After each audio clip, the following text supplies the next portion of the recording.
దీపాన్ని వెలిగించాడు, జ్వాలల్ని రగిలించాడు, పోరాట పొద్దై పొడిచాడు మన కేసీఆర్. తెలంగాణ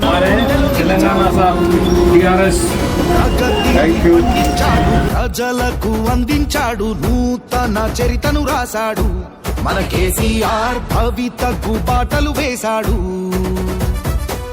గణగణ గణ గంటల్లే గళమును పలికించాడే, భగ భగ భగ వంటల్లే జనమును రగిలించాడే. వ్యూహం రచించాడంటే ద్రోహం తలదించాలే. జన ఉద్యమ నేతకు జై, ఘన యుద్ధ విజేతకు జై, నవరాష్ట్ర ప్రదాతకు జై, మన భాగ్య విధాతకు జై. మన కారు గుర్తుకోడే సునీతక్కను గెలిపించే, అభివృద్ధికి బాటేసే, అవినీతిని ఓడించే.